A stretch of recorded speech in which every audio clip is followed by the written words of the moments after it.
The night was quiet at Orion 7. The deep space monitoring station floated on the dark waters of the Pacific Ocean, far from any city lights. Inside, hundreds of computers worked without rest, listening to the stars. They had been listening for over 200 years. And for 200 years, the universe had given them nothing but silence. Una Park sat alone in the main control room. She was 32 years old, with tired eyes and coffee-stained fingers. She had worked at this station for 8 years. 8 years of listening to static. 8 years of hoping that tonight would be different. It never was. The clock on the wall showed 3 in the morning. Most of the other workers had gone home. Una liked working the late shift. It was peaceful. She could think clearly when no one else was around. She looked at her screens. Numbers and waves moved across them like ocean tides. Each wave was a sound from space. Most of them were natural things. Dying stars, spinning galaxies, radiation from ancient explosions. The universe was full of noise, but none of it was a voice. Una reached for her cup of coffee. It was cold, but she drank it anyway. She was about to look away from her screen when something caught her eye. There was a small bump in the wave pattern. Very small. So small that the computer had marked it as nothing important. Just background noise, it said. Ignore it. But Una did not ignore it. She had been doing this job for too long. She knew what random noise looked like. And this was not random. She leaned forward and touched her screen. The bump appeared again. Then again. Then again. It was repeating. It had a pattern. Her heart began to beat faster. She pulled up the signal and ran it through a filter. The computer cleaned away the static. What remained made her breath stop in her throat. It was not noise. It was a rhythm. Like a heartbeat. Like someone tapping on a door. Una's hands were shaking as she typed commands into her computer. She needed more information. Where did this signal come from? How old was it? How far had it traveled?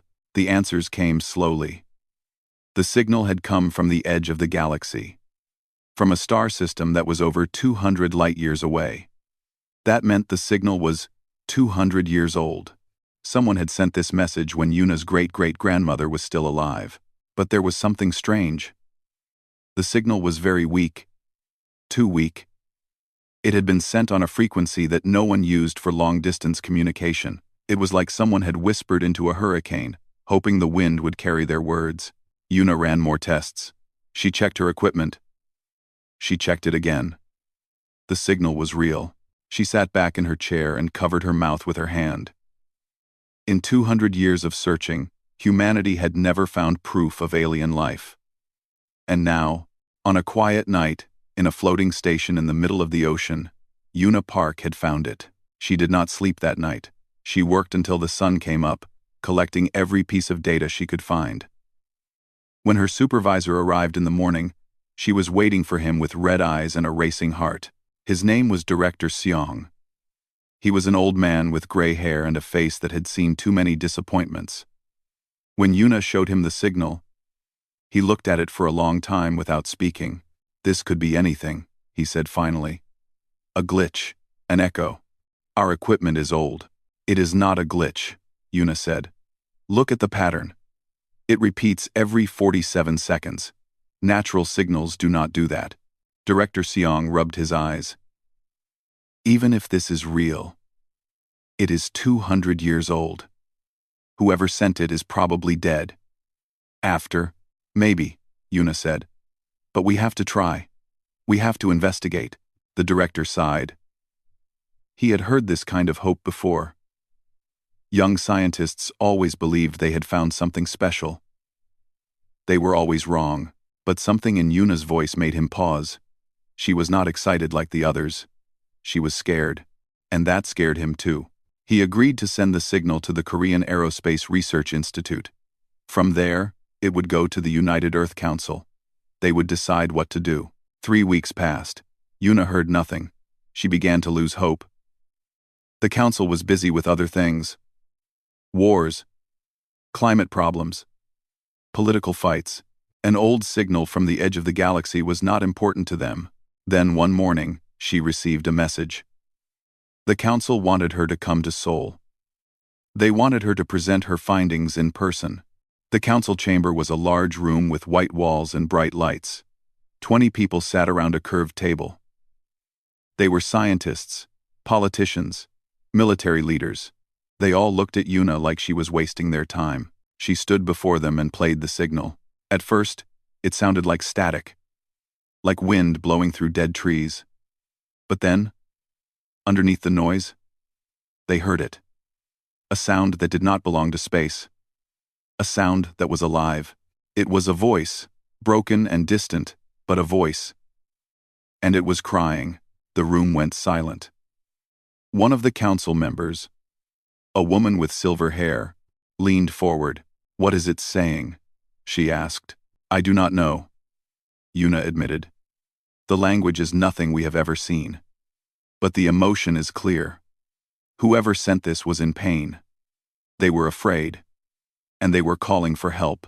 200 years ago," another member said. "They are gone by now." "Maybe," Yuna said. "But maybe not. We do not know what happened to them. We do not know if they survived. The only way to find out is to go there." The council members looked at each other. This was a big decision. Sending a ship to the edge of the galaxy would take years. It would cost billions, and there was a good chance they would find nothing but a dead planet and old bones. But then Director Seong spoke. He had come with Yuna to the meeting. He was old and tired, and he had stopped believing in miracles long ago. But the signal had changed something inside him. "In all our years of searching," he said, "we have never heard anything like this. Someone reached out to us. They called for help. If we ignore them, what does that say about us? What kind of species ignores a cry for help?" The room was quiet for a long time. Then the woman with silver hair nodded slowly. "We will send a team," she said. "A small one. If they find nothing, we will know we tried. But if they find something..." She did not finish her sentence. She did not need to. Yuna closed her eyes. For the first time in weeks, she felt like she could breathe. Somewhere out there, in the darkness between stars, someone had called for help, and humanity had decided to answer. She did not know what they would find. She did not know if it would be good or bad. But she knew one thing for certain. They had to try. Because that was what humans did. When someone cried out in the dark, humans did not look away. They reached out their hands and said, "We are here." And so the mission began. The ship was called the Horizon's Edge. It was not the biggest ship in Earth's fleet, but it was fast and strong. Inside, there were 50 humans with one goal. Find the source of the signal and learn what happened to the ones who sent it. Captain Junho Kim stood on the bridge and watched the stars streak past the windows. He was 45 years old, with a serious face and calm eyes. He had been in space for 20 years. He had seen many strange things, but nothing like this. Behind him, his crew worked at their stations. There was Hana Cho, the chief engineer, who knew every pipe and wire in the ship like they were parts of her own body. There was Minji Baek, the medical officer, who had joined the mission because she wanted to be the first human to study alien biology. And there was Daeho Lee, the xenolinguist, who had spent his whole life preparing for a moment that most people said would never come. It was Daeho who worked the hardest during the journey, while the others maintained the ship and planned the mission. He sat in his small room and listened to the signal over and over again. The signal was not long. It lasted only about 3 minutes. But those 3 minutes contained more mystery than anything Daeho had ever studied. He tried everything he knew. He looked for mathematical patterns. He searched for universal symbols. He compared the sounds to every language in human history. Nothing worked. The signal was completely alien, but there was something about it that haunted him. The sounds were not organized like a normal message. There were no clear words or sentences. Instead, it flowed like music, like emotion given form. After 2 months of work, Daeho had an idea. What if the signal was not meant to communicate information? What if it was meant to communicate feeling? He changed his approach. Instead of looking for words, he looked for patterns of emotion. High sounds for fear, low sounds for sadness, fast rhythms for urgency, slow rhythms for despair. Slowly, piece by piece, the signal began to make sense. One night, Daeho called the senior crew to his room. He looked tired. He had not slept in days. But his eyes were bright with something that might have been excitement or terror. "I think I understand it now," he said. "Not all of it, but enough." He played the signal for them, but this time, he added his translations underneath the sounds. The message began with sadness. Deep, heavy sadness. The kind that comes when someone knows the end is near. "Our star is dying," Daeho translated. "The light that gave us life is now taking it away. The radiation grows stronger every day. Our crops die. Our children are born sick. We have tried everything. Nothing works." The crew listened in silence. Hana put her hand over her mouth. Minji wiped her eyes. The message continued. The sadness turned to despair. "Our leaders say there is no hope. They say we must accept our fate. They say we should spend our last days in peace, holding our loved ones, waiting for the end." Then something changed. The despair became something else, something fiercer. "But I do not accept it. I will not accept it. My name is Kira. I am young. I am nobody. But I refuse to believe that we must die in silence. Someone must hear us. Someone must know we existed." Captain Junho leaned forward. "She built the transmitter herself?" Daeho nodded. "From what I can understand, yes. She was a scientist. Not an important one. But she knew how to build things. She gathered parts from broken machines. She worked in secret because her leaders told her to stop.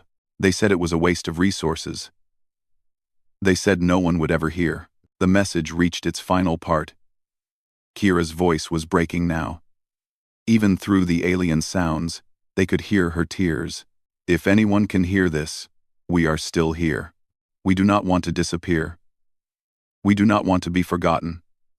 Please, even if you cannot save us, even if we are already gone when this reaches you, please, remember us. Tell someone we were here. Tell them we loved our children. Tell them we watched the stars and wondered if we were alone. Tell them we were real." The signal ended. The room was silent. Minji was crying openly now. "She was so young," she whispered. "She must have been so scared." "She was brave," Junho said quietly. "Braver than her leaders. Braver than anyone who told her to give up." Hana stood up suddenly. Her face was hard. "How far are we from their planet?" 4 more months, Junho said. "Then we need to move faster." Hana's voice was sharp. "If there is any chance they are still alive, we need to reach them." Junho shook his head. "The ship is already at maximum speed. We cannot go faster without damaging the engines." "Then I will find a way," Hana said. She walked out of the room. They heard her footsteps moving toward the engine room. Daeho stayed behind with Junho. The captain was staring at the screen where the signal had been playing. "There is something else," Daeho said. "Something I did not tell the others." Junho looked at him. "What?" "The signal was not meant for us. It was not meant for anyone outside their planet." Junho frowned. "What do you mean?" Daeho pulled up more data on his screen. The frequency she used. The power level of her transmitter. Everything about this signal says it was meant for local communication. She was trying to broadcast to her own people. To inspire them. To give them hope. The signal leaked into space by accident.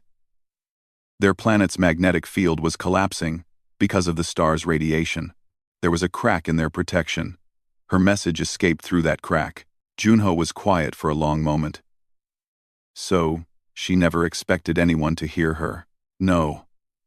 She thought she was screaming into an empty room. She thought she was completely alone. Daeho's voice was thick with emotion. But she did it anyway.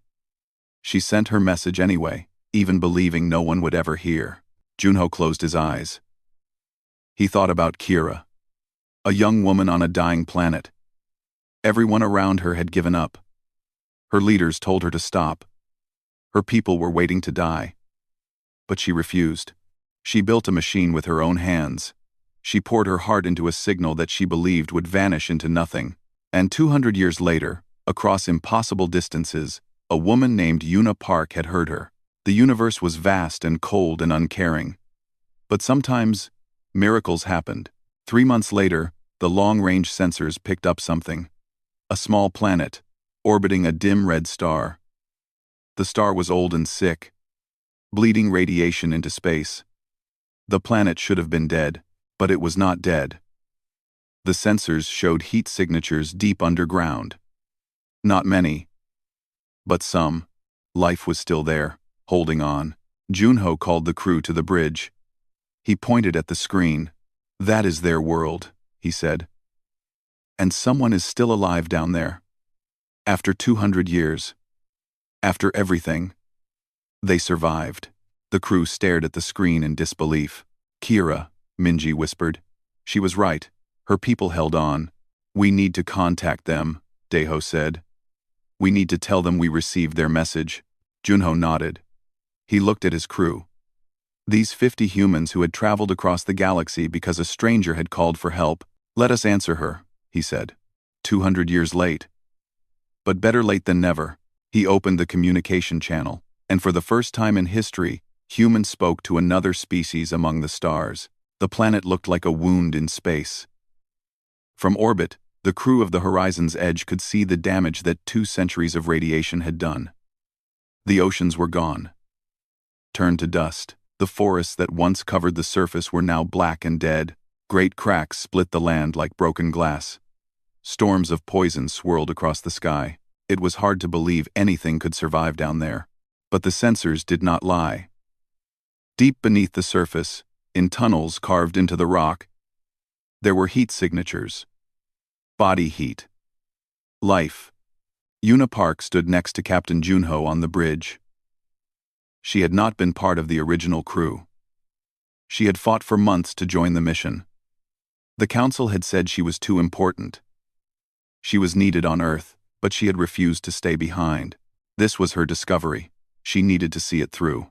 Now she watched the dying planet spin slowly below them, and she wondered what they would find. Daeho had prepared a message. It was simple. He had used the same emotional language that Kira had used in her signal. He hoped they would understand. "We heard your call," the message said. "We have come from far away. We are friends. We want to help." They broadcast the message on every frequency they could find. Then they waited. Hours passed. Nothing happened. The crew began to worry. Maybe the survivors below were too weak to respond. Maybe they did not have working equipment. Maybe they had heard the message and were afraid. Then, just when Junho was about to send another message, the ship's communication system crackled to life. A voice came through. It was thin and weak, like wind through a broken window. But it was a voice. An alien voice. The first alien voice any human had ever heard in real time. Daeho leaned forward, his eyes wide. The voice spoke in the same language as Kira's signal. He listened carefully, trying to understand. "They are asking who we are," he said slowly. "They want to know where we came from." Junho nodded. "Tell them." Daeho spoke into the communication system. He explained that they were from a planet called Earth, that they had received a signal from this world over 200 years ago, that they had traveled across the stars to find them. There was a long silence. Then the voice spoke again. This time, it sounded different. Shocked. Confused. "They do not believe us," Daeho translated. "They think this is a trick. They think we are lying." "Why would they think that?" Minji asked. Daeho listened more. His face grew sad. "They say no one was supposed to hear that signal. It was a failure. A waste. The woman who sent it was punished for wasting resources. They say she died in disgrace." Yuna felt her heart break. Kira had been punished? For trying to save her people? "Tell them the truth," Yuna said. Tell them Kira was not a failure. Tell them her signal reached us. Tell them she saved them all. Daeho translated her words. Again, there was silence. Then a different voice came through the speakers. This voice was older, deeper. It carried the weight of many years. My name is Tyel, the voice said. Daeho translated as he spoke. I am an elder of the Vellani people. I am one of the last who remembers Kira. I was young when she died. I remember her face. I remember her courage. The bridge was silent. Everyone was listening. When she sent her signal, our leaders were angry, Tyel continued. They said she had wasted precious power on a foolish dream. They said she had given false hope to our people. She was removed from her position. She spent her last years in shame. She died believing she had failed. Believing no one would ever hear her voice. Yuna wiped tears from her eyes. Tell him, she said to Daeho. Tell him she did not fail. Daeho spoke into the system. Elder Tael, Kira did not fail. Her voice crossed 200 light-years of empty space. It reached a small station on a planet called Earth. A woman named Yuna heard it.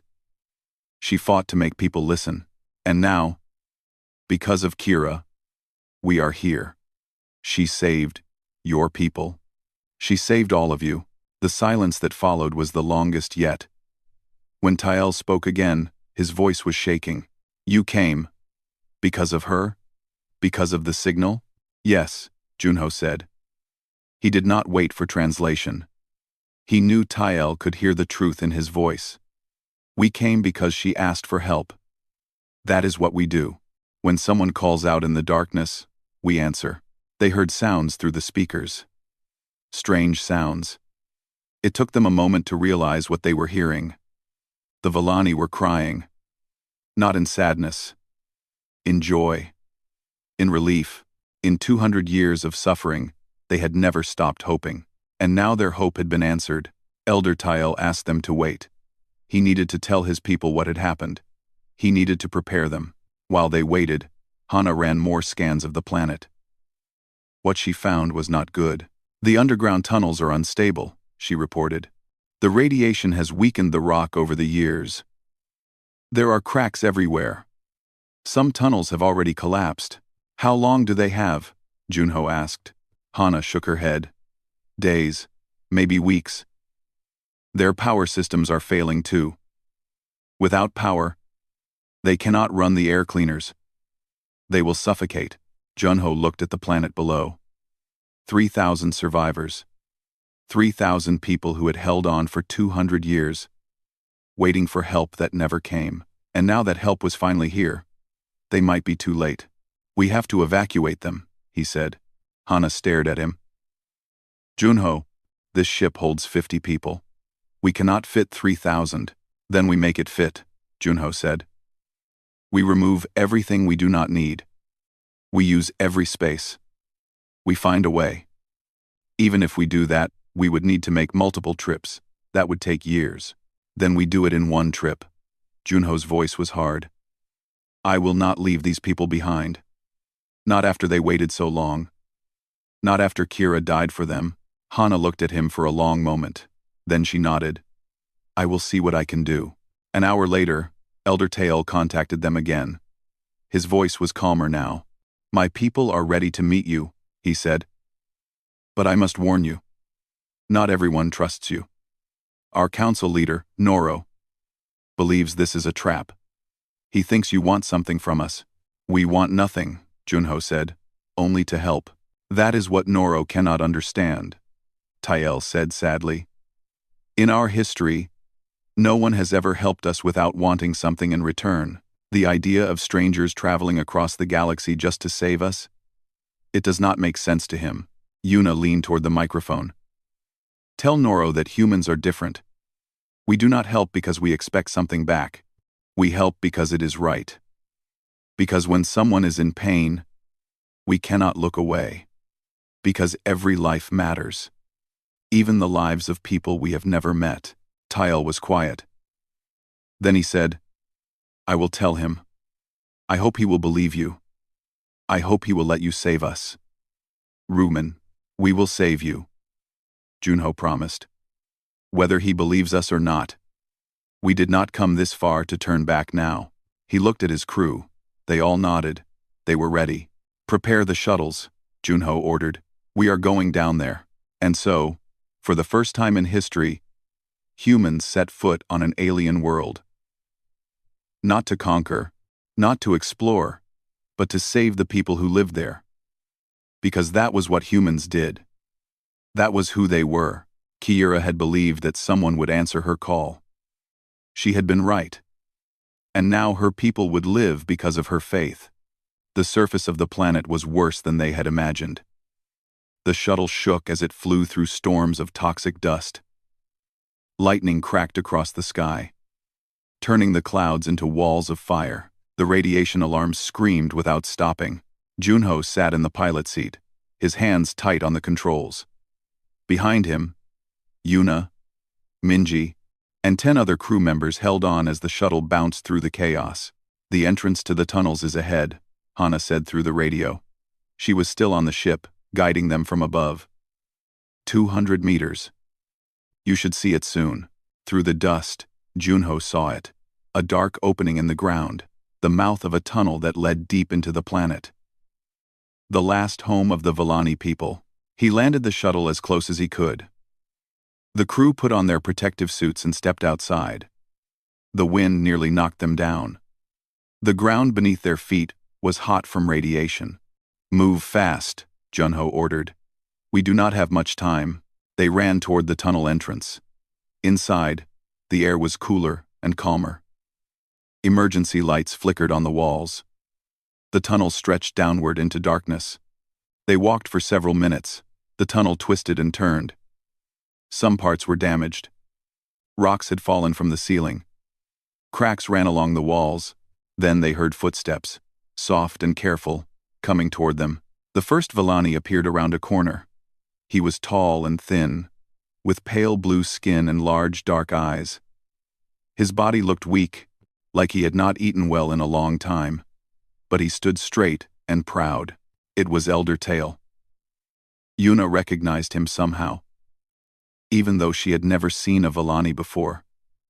Maybe it was the way he held himself, like someone who had carried heavy burdens for a very long time. Behind him stood others, men, women, children. They looked at the humans with a mixture of fear and hope. Tael spoke. Deho, who had come with the rescue team, translated. Welcome to what remains of our world, Tael said. We have waited a long time for this day. Most of us did not believe it would ever come. Junho stepped forward and lowered his head in respect.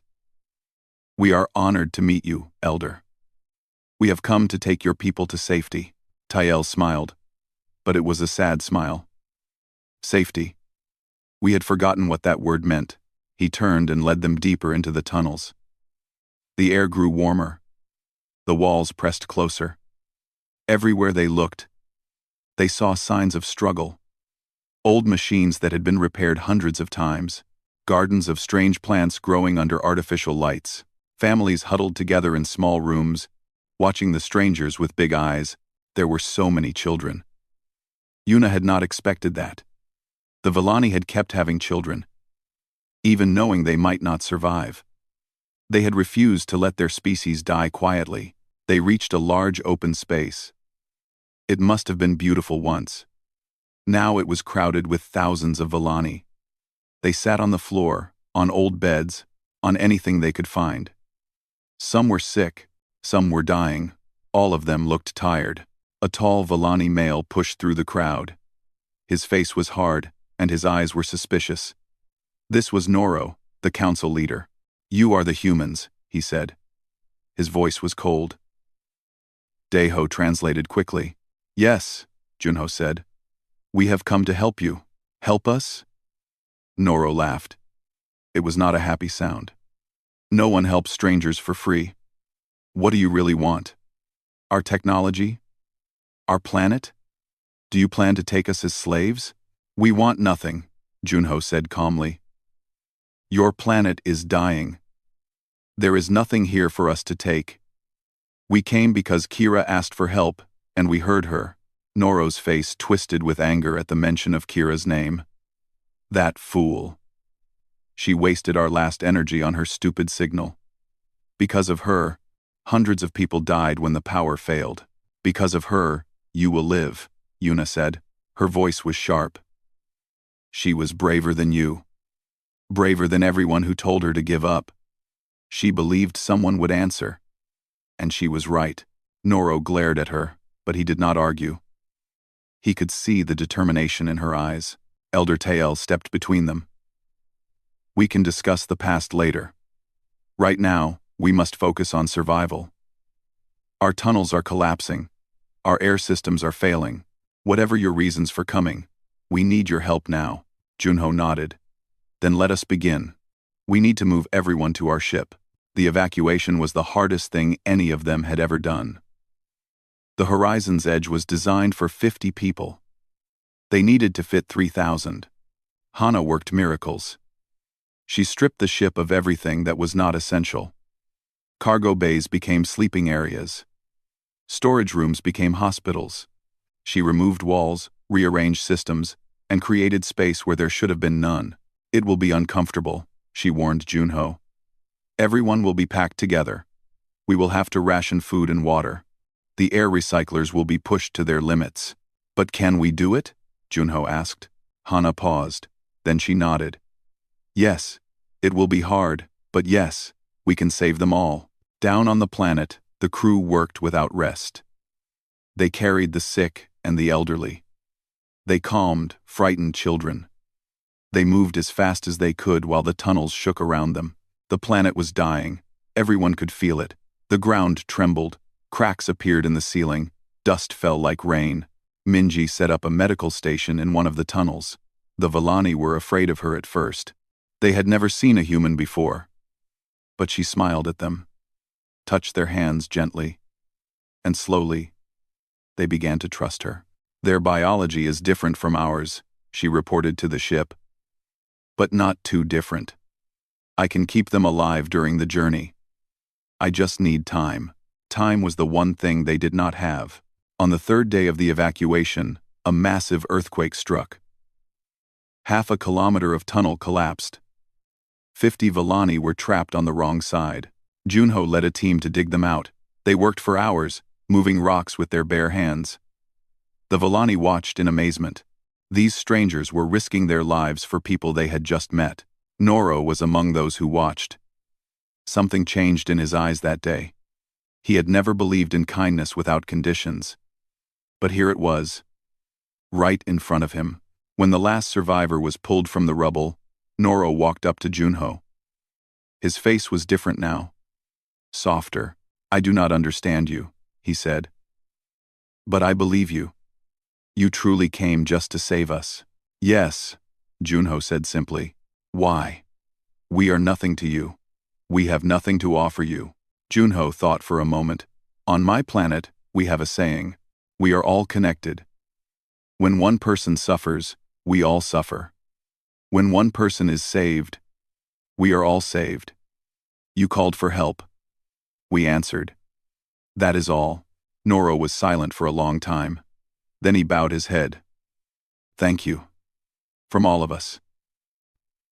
Thank you. An elderly Villani woman approached Yuna. She was very old, her skin wrinkled like dried paper. In her hands, she held a small device. It was worn and cracked, but Yuna recognized it instantly. It was Kira's transmitter, the one she had built with her own hands, the one she had used to send her message into the stars. You are the one who heard her, the old woman said through Deho's translation. She would have wanted you to have this. Yuna took the transmitter with trembling hands. It was warm, as if some part of Kira still lived inside it. I will keep it safe, she promised. I will make sure everyone knows what she did. The final shuttle launched just as the main tunnel collapsed behind them. They had saved everyone who could be saved. 3,112 Villani souls, rising up through the toxic sky toward the stars, toward a new life, toward hope. Because of one young woman who refused to stay silent, and because of the humans who heard her call and answered, the journey home was long and hard. The ship was never meant to carry so many people. The air was thick. The food was limited. The sleeping spaces were cramped. Everywhere you looked, there were bodies pressed against bodies, humans and Villani sharing the same small spaces. But something beautiful happened during those months in the darkness between stars. The two species began to learn from each other. Minji taught Villani children human songs, simple songs about the sun and the rain and playing in the grass. The children did not understand all the words, but they loved the melodies.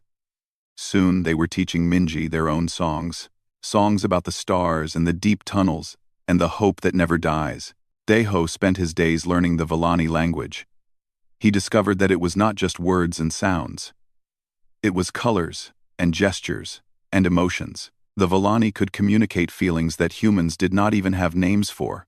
When he tried to explain human humor to them, they were confused at first. Then one Villani laughed so hard he fell over. After that, everyone wanted to hear more jokes. Hana found that the Villani had technology the humans had never seen before. Even without space travel, they had learned to do amazing things. They could grow lights that never went out. They could make machines that ran on body heat. They could heal wounds with special plants that they had brought from their planet. When Hana showed them her engines, they showed her better ways to make them work. Junho walked through the ship every day, checking on everyone. He saw humans giving their food to Villani children. He saw Villani helping human engineers fix broken systems. He saw people from two different worlds, two different species, becoming friends. One night, Noro found Junho standing alone by a window, looking out at the stars. "You are thinking about something," Noro said. His human language was getting better every day. "I am thinking about what will happen when we reach Earth," Junho said. "I hope my people will welcome yours." Noro stood beside him. "Before I met you, I would have said that was impossible. No species welcomes strangers. It goes against nature. Survival means protecting your own kind, not helping others." "That is true for many species," Junho agreed. "But not for humans. We are strange that way." "Yes," Noro said slowly. "You are very strange." He paused. "We have been trying to understand why. Why do humans help others, even when there is no benefit? Why do you run toward danger instead of away from it?" Junho thought about it. "I do not know if I can explain it. It is just who we are. Long ago, our ancestors were weak. We did not have sharp claws or thick skin. The only way we could survive was by working together, by protecting each other. Over time, that became part of us. We feel pain when others suffer. We feel joy when others are happy. We cannot separate ourselves from the people around us." Noro was quiet for a long moment. "Perhaps that is why you were the ones who heard Kiera's signal. Perhaps the universe knew that if anyone would answer a cry for help, it would be humans." Junho smiled. "Maybe. Or maybe it was just luck." "I do not believe in luck anymore," Noro said. "I believe in Kiera, and I believe in you." 6 months later, the Horizon's Edge entered Earth's solar system. The crew sent messages ahead, explaining what had happened. By the time they reached Earth, the whole planet was watching. Millions of humans looked up at the sky as the ship came down. They had heard the story of Kiera. They had heard about the rescue. They wanted to see the strangers who had traveled from the edge of the galaxy. The ship landed in a large field in the Korean peninsula. This was the land that had been chosen for the Villani. Good land, with fresh water and rich soil. A place where they could rebuild their civilization. When the doors opened, Elder Tail was the first to step out. He looked at the blue sky, so different from the poisoned clouds of his home world. He felt the warm sun on his face. He breathed clean air for the first time in his long life. Tears ran down his blue cheeks.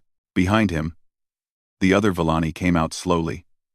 They looked around at the green trees and the clear rivers and the humans who had gathered to welcome them. Some of them fell to their knees. Some of them laughed. Some of them just stood there, unable to believe it was real. A group of human officials came forward. They had prepared speeches and ceremonies. But before they could start, a small Villani girl broke away from the crowd and ran toward them. She was holding a flower. She did not know where it had come from. She had never seen a flower before. But she knew it was beautiful. She gave the flower to one of the officials. He was an old man, with white hair.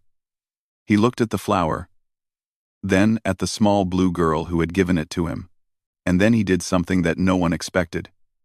He knelt down, took the girl in his arms, and hugged her. The crowd was silent for a moment. Then, slowly, humans and Villani began to move toward each other. They shook hands. They embraced. They tried to speak words that the other could not understand. But it did not matter. Some things do not need words. 20 years passed. The Villani flourished on their new home. They built cities that combined their technology with human designs. They shared their knowledge freely. And humans shared theirs in return. Together, the two species made advances that neither could have achieved alone. But they never forgot where they came from. On the anniversary of the rescue, a ceremony was held. Thousands of humans and Villani gathered at a special place. A monument had been built there. It showed a young Villani woman reaching up toward the stars.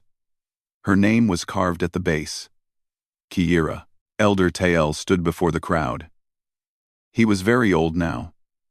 His skin had faded to a pale silver. But his eyes were still bright. 200 years ago, he said, a young woman stood alone in a dying world. Everyone had given up. Everyone had accepted the end. But she refused. She believed that somewhere in the darkness, someone was listening. Someone would answer. He looked at the statue. His voice grew soft. She was right. Across distances we could not imagine. Through dangers we could not survive. They came. The humans. They heard her call. They answered her prayer. And they saved us all. He turned to the crowd. I have lived a long time. I have seen much. But I have never seen anything like the humans. They are not the strongest species in the galaxy. They are not the smartest. But they have something that no other species has. They have a heart that cannot ignore suffering. They have a soul that reaches out to strangers. When someone cries in the darkness, they do not turn away. They run toward the sound. He smiled. Because of them, we exist. Because of them, our children will have children. Because of them, Kira's dream came true. And because of them, we know that we are not alone. None of us are alone. Not anymore. Una Park stood in the crowd. She was old now, too. Her hair was white, and her face was lined with years. But she still held Kira's transmitter in her hands. She had kept it all this time. After the ceremony, she walked up to the monument. She placed the transmitter at Kira's feet. You did it, she whispered. You saved them.